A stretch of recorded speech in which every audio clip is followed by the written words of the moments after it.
Halo, selamat pagi pemirsa, apa kabar Anda hari ini? Senang sekali kami dapat menjumpai Anda dalam Berita Papua. Saya Yuni Rumbarat bersama tim redaksi telah menyiapkan sejumlah berita menarik dan aktual untuk Anda. Berikut 3 berita utama kami.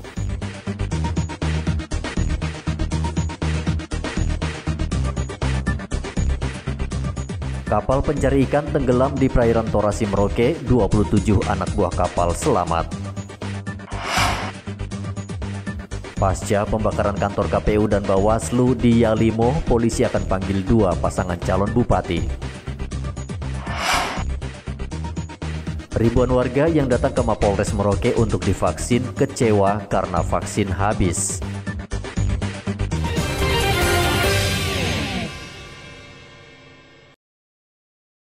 Kapal pencari ikan Mekarsari asal Pekalongan, Jawa Tengah, Sabtu lalu tenggelam di perairan Torasi Merauke. Kapal tersebut tenggelam disebabkan gelombang tinggi yang terjadi beberapa hari terakhir. Saat kejadian, kapal Mekarsari tengah mengangkut ikan ke kapal yang lebih besar. Namun saat pemindahan, kapal dihantam gelombang lalu terlepas dan air langsung masuk ke dalam kapal. Yang seharusnya dia sandar, jadinya dia miring. Sehingga oleh nakoda berupaya untuk memutuskan tali jangkar. Setelah itu kapal miring ke kiri, air masuk sehingga terjadi kapal masuk air dan tenggelam, namun hanya separuh badan. Jadi dia miring ke kiri. Kita bersyukur bahwa dari kejadian ini 27 ABK semua selamat. Jadi 19 sudah diselamatkan di Posmat Angkatan Laut dan yang sisanya berada di kapal kolektif. Yang ada pada waktu kejadian itu yang tidak bisa diselamatkan? Ya, semuanya, Pak. Semuanya ya. Jadi hanya badan aja ABK semua selamat ya? Cuma badan aja, Pak. Itu dari 27 ABK itu berapa ABK perwiranya itu? Perwira ada 3, Malit 1 sama KKM 2. Terus sekarang kondisi ABK-nya semua seperti apa sekarang? Semuanya selamat, separuh di kapal anggota, separuh lagi di Angkatan Laut. Angkatan Laut ya. Tapi semuanya tidak ada yang sakit, tidak ada ya? Nggak ada, Pak. Nggak ada yang sakit. Seluruh anak buah kapal selamat dan dinyatakan sehat. Mereka akan dipulangkan ke Pekalongan pada pekan depan. Kapal pencari ikan Mekarsari sebelumnya berangkat dari Pekalongan 11 April lalu. Muhammad Ridwan melaporkan dari Merauke, Papua. Pasca pembakaran kantor KPU, Bawaslu, dan sejumlah kantor pemerintahan, polisi pastikan situasi di Yalimo sudah aman. Polisi dan tentara juga telah membuka jalan Wamena Yalimo yang diblokade oleh pendukung pasangan calon bupati Erdi Dabi, John Willil. Pembukaan blokade dilakukan setelah polisi bertemu dengan massa pendukung. Kapolda Papua Irjen Matius Fakiri mengatakan akan memanggil kedua pasangan calon untuk memberi pemahaman soal keputusan Mahkamah Konstitusi. Untuk bagaimana kita sama-sama menyikapi keputusan MK. Putusan MK ini kan mempunyai kekuatan hukum tetap yang harus diikuti oleh semua pasangan calon. Kita juga harus mengedukasi masyarakat tentang putusan itu. Putusan ini kan memerintahkan untuk melaksanakan PSU ulang, baik pasangan nomor 1 maupun pasangan nomor 2, yang tanpa mengikutkan pasangan nomor 1. Ini perlu kita menjelaskan kepada masyarakat, karena biar masyarakat paham bahwa bukan ada kemenangan di salah satu pasangan calon. Perintah MK itu mengulangi PSU. Memang ada harapan, ada penyampaian dari pasangan nomor 1 untuk tidak melaksanakan PSU. Ini mengisyaratkan bahwa Polri harus hati-hati menyikapi itu, karena besar kemungkinan bisa terjadi chaos, bisa terjadi perang suku. Sehingga kami akan menyikapi ini dengan baik, makanya kami akan bertemu dengan kedua pasangan calon. Kita akan mencari solusi-solusi terbaik sehingga situasi yang ada di Yalimo tidak lagi berkembang ke arah-arah yang tidak kita inginkan. Sabtu lalu puluhan pendukung calon nomor urut 1 berunjuk rasa di halaman kantor KPU Papua. Mereka menuntut agar KPU segera memproses pelantikan pasangan calon 01 karena mereka sudah menang pilkada. Kami seluruh masyarakat Yalimo, seluruh elemen tokoh pemuda, tokoh perempuan, tokoh adat, tokoh agama, semua lapisan masyarakat menolak hasil putusan MK. Itu yang pertama. Yang kedua, kami menolak pemilihan ulang. Yang ketiga, kami meminta melaksanakan hasil putusan KPU dan hasil putusan MK yang pertama poin 5. Kami juga mau turun di sana, kami juga diancam. Nah, oleh karena itu kami minta negara, dalam hal ini Presiden Republik Indonesia, Wakil Presiden Republik Indonesia, Menteri Politik Hukum dan HAM, tolong mengambil langkah-langkah strategis untuk menyelesaikan masalah ini. Masalah konflik ini, selama ini di Papua ini daerah yang paling aman itu adalah Yalimo. Kemarin masyarakat kecewa sehingga semua fasilitas dibakar. Tapi besok ketika tidak ada pemerintah Republik Indonesia punya niat baik, maka kami tidak bisa kontrol lagi apa yang akan terjadi. Anggota KPU Papua Adam Arisoy menerima aspirasi pendukung paslon 01 dan berjanji meneruskannya ke KPU Pusat. Dalam pernyataan mereka itu, mereka tidak mengakui tentang putusan Mahkamah Konstitusi. Jadi aspirasi ini kita terima, tapi pada prinsipnya KPU itu pelaksana undang-undang. Putusan Mahkamah Konstitusi wajib kita laksanakan. Dan yang jadi kendala bagi kami siap laksanakan, tapi harus didukung oleh fasilitas. Pertama, apakah keamanan di sana terjamin? Untuk 120 hari ini KPU segera melakukan penyusunan jadwal dan penyusunan anggaran. Itu pasti kami lakukan. Tapi apakah keamanan menjadi jaminan untuk kita laksanakan besok di sana? Tadi pernyataan sikap dari saudara-saudara teman-teman dari Yalimo, mereka tidak mau dan pemilihan lagi di sana. Mereka pertanyakan keputusan mahkamah, karena ya itu silakan saja. Tapi kewajiban kami adalah kami laksanakan keputusan mahkamah itu. Soal nanti jadi atau tidak, ya kita serahkan kembali kepada pemerintah, terutama Menteri Dalam Negeri dan Selasa pekan lalu, ratusan pendukung paslon 01 membakar kantor KPU, Bawaslu, dan sejumlah kantor pemerintahan. Masa kecewa karena pasangan 01 didiskualifikasi Mahkamah Konstitusi. Hendra melaporkan dari Kota Jayapura, Papua.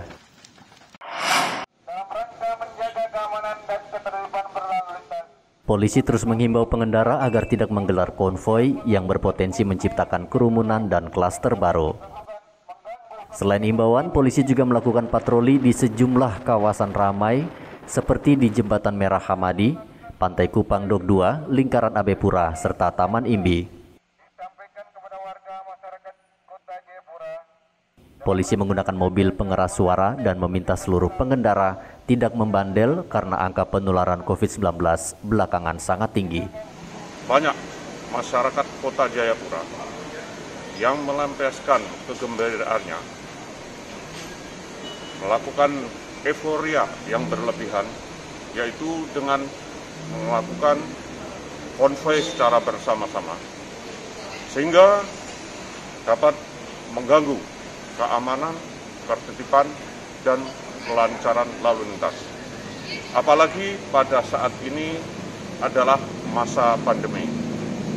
Tentunya hal itu tidak benar dan harus ditiadakan. Oleh sebab itu, Polres Jayapura maka akan melakukan kegiatan bersama dengan jajaran polsek di bawahnya, yaitu melakukan kegiatan himbauan kepada masyarakat melalui dengan kegiatan patroli. Piala Euro yang saat ini sedang berlangsung telah menyita perhatian warga di Papua. Tidak sedikit warga di Jayapura melakukan konvoi untuk mendukung kesebelasan favoritnya berlaga. Namun di tengah masa pandemi, aparat meminta warga tetap mematuhi peraturan, termasuk disiplin menerapkan protokol kesehatan agar tidak terpapar COVID-19. Rian Tonai melaporkan dari Kota Jayapura, Papua.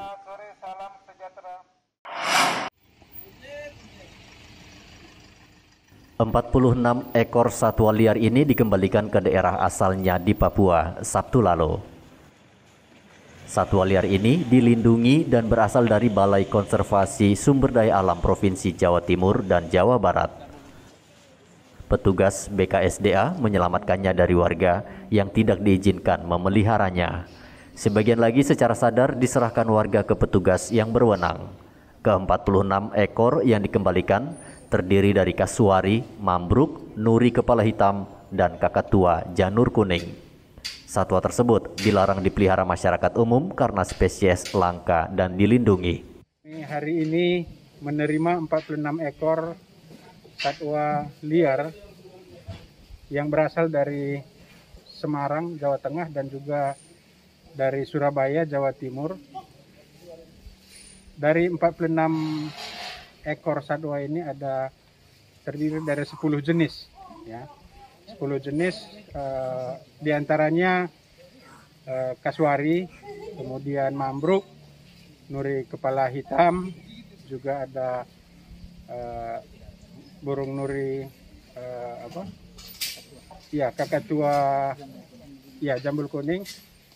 Jadi ada 46 ekor, 39 ekor dari Surabaya, tadi 9 koli dibawa, kemudian sisanya 17 ekor dari Jawa Tengah. Ya 39 dengan dari 39 itu 25 ekor dari hasil penegakan hukum yang dilakukan oleh rekan-rekan dari SDA Jawa Timur, kemudian sisanya hasil penyerahan masyarakat.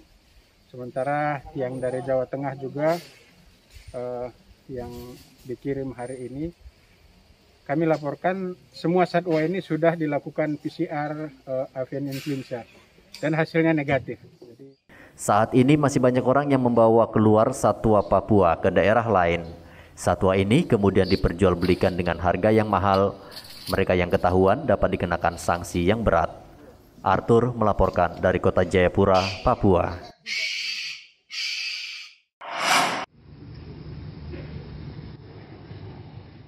Sampah merupakan salah satu masalah di Mimika, Papua. Kementerian Lingkungan Hidup menyerahkan 46 kendaraan pengangkut sampah untuk Kabupaten Mimika pada Jumat lalu. Penyerahan disaksikan langsung Kepala Dinas Lingkungan Hidup di Jalan Cendrawasih, Mimika.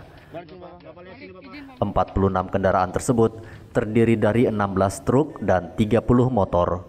Dinas Lingkungan Hidup berharap persoalan sampah sudah bisa diatasi dengan bantuan kendaraan ini.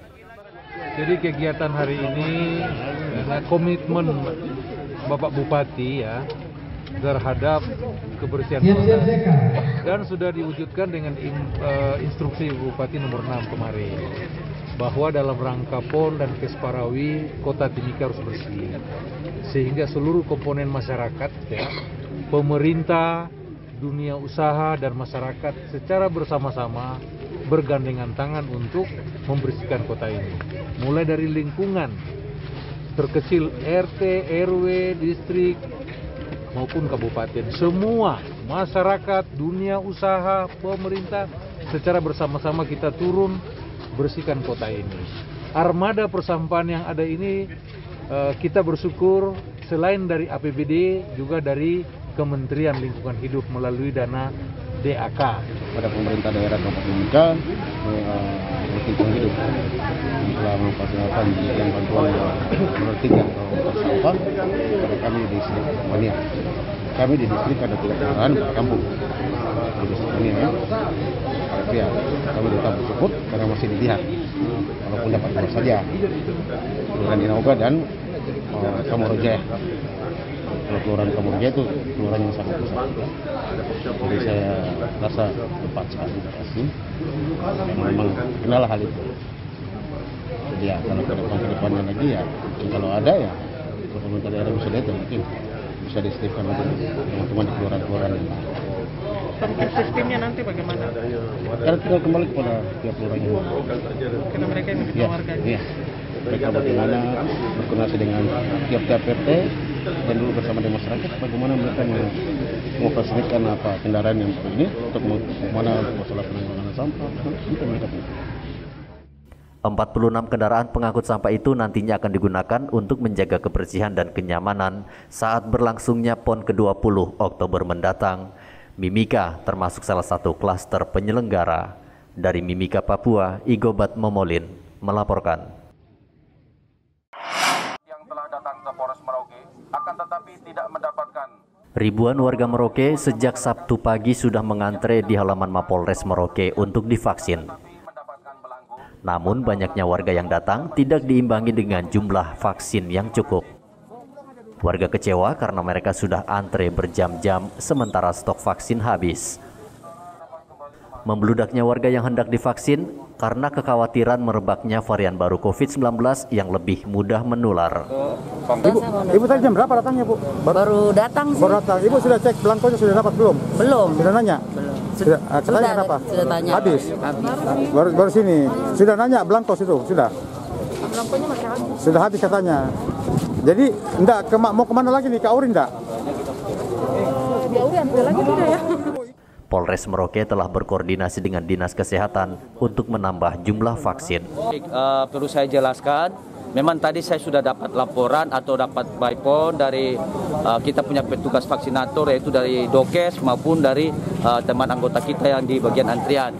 Dan di sini saya sudah melaksanakan koordinasi dengan Dinas Kesehatan. Nah, tadi saya sudah by phone dan mereka masih mau membantu, membantu sepenuhnya. Bahkan mereka menyiapkan 500 sampai 1000 vaksin dan itu akan disiapkan di Puskesmas Mopa Baru. Jadi kalau bagi masyarakat yang tidak dapat nomor antrian tidak masalah. Vaksinnya memang disiapkan 500, tapi bila kekurangan di jam 1 maka kita akan tambah lagi 500. Vaksinasi massal terus dilakukan Pemda bekerja sama dengan Polri dan TNI guna mencapai target vaksinasi 1 juta per hari. Muhammad Ridwan melaporkan dari Merauke, Papua.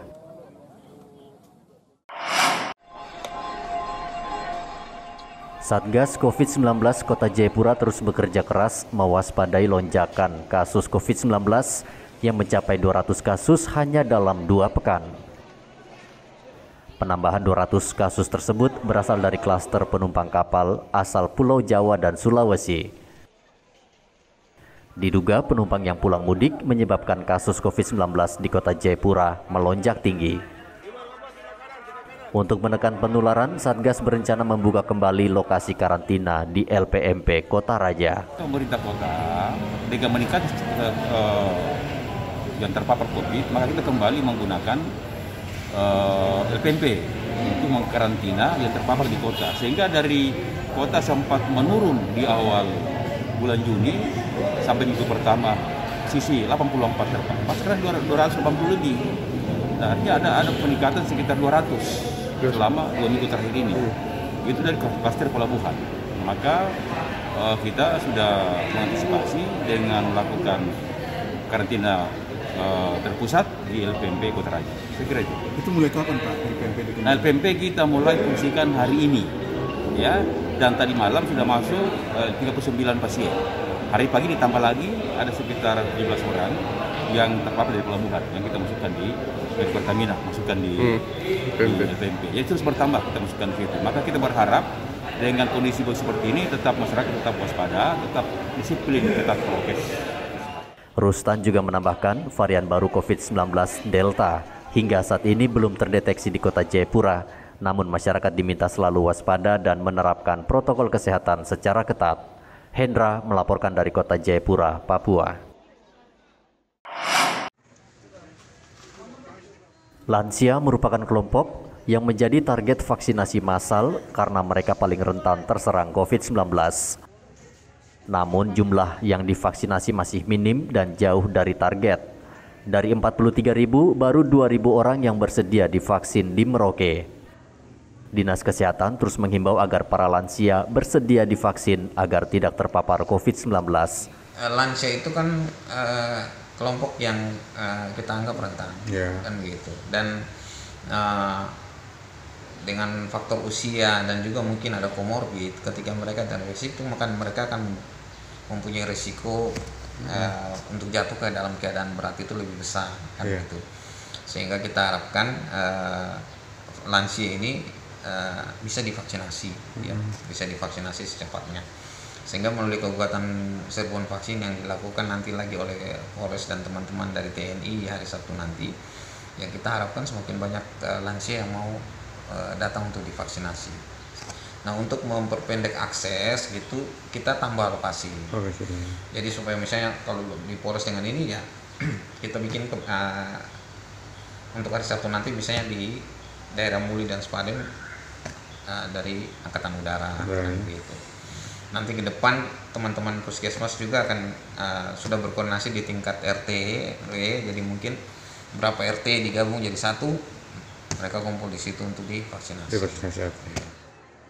Dengan bantuan Polri dan TNI, Dinkes bahkan sudah menambah lokasi vaksinasi agar bisa menjangkau para lansia di daerah pedalaman. Salah satu faktor yang menghambat lansia untuk datang ke lokasi vaksinasi karena lokasi vaksinasi dan rumah lansia sangat jauh. Dinkes Merauke gencar melakukan vaksinasi massal dengan melibatkan TNI dan Polri. Muhammad Ridwan melaporkan dari Merauke, Papua.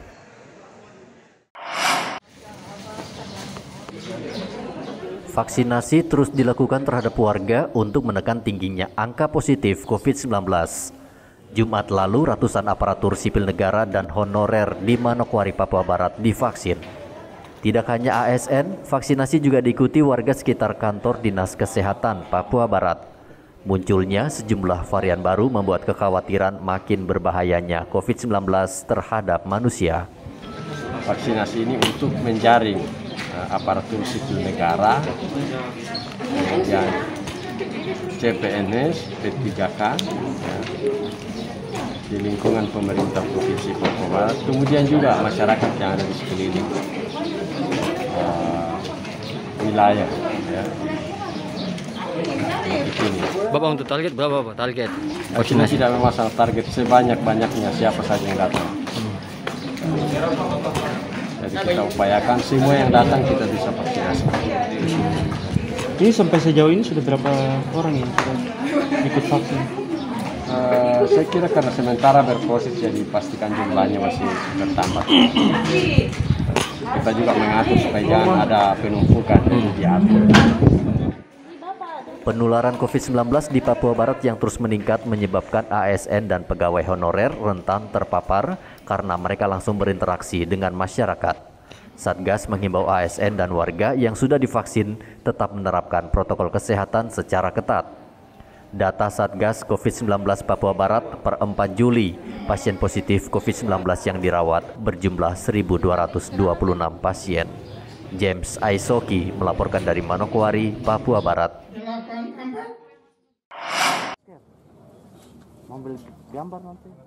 Program vaksinasi massal terhadap anak-anak sudah mulai dilakukan. Sabtu lalu puluhan anak-anak berumur 12 tahun hingga 15 tahun divaksin di halaman Mapolres Merauke. Anak-anak ini datang didampingi orang tua mereka.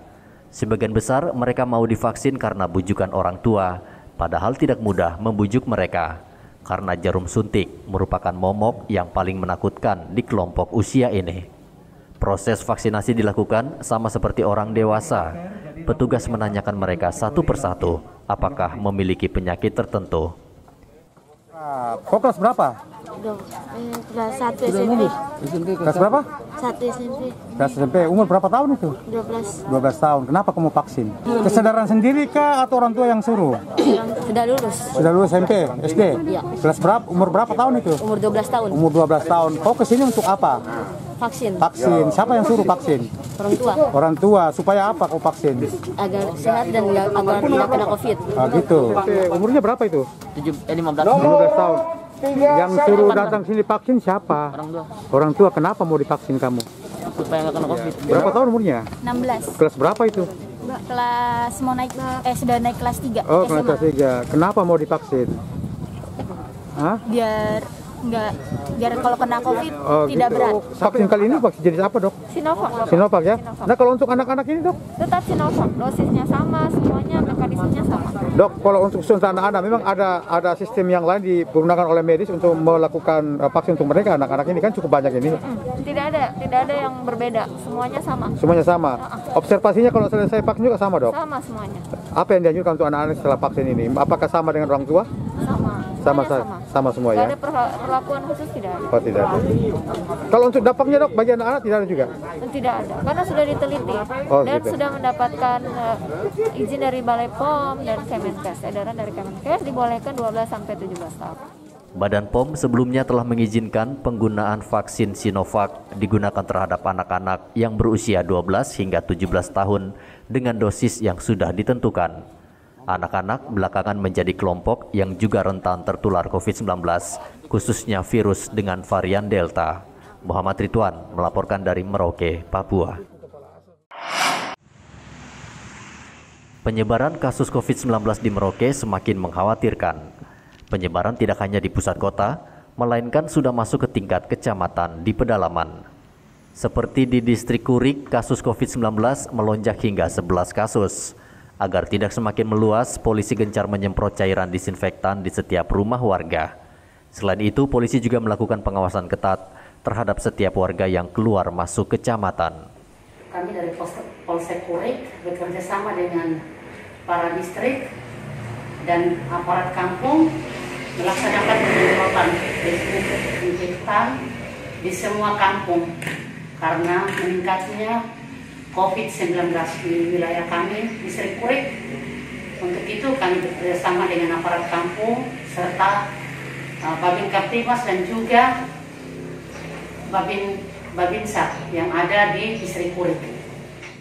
Jumlah kasus COVID-19 di Kecamatan Kurik hingga awal Juni tersisa 2 kasus, namun karena melonjak saat ini menjadi 11 kasus. Seluruh warga yang terpapar masih dikarantina secara mandiri. Muhammad Ridwan melaporkan dari Merauke, Papua. Informasi tadi sekaligus menutup jumpa kita dalam berita Papua hari ini. Saya Yuni Rumbaran bersama tim redaksi mengucapkan terima kasih atas perhatian Anda. Selamat pagi dan sampai jumpa. Wanyabe.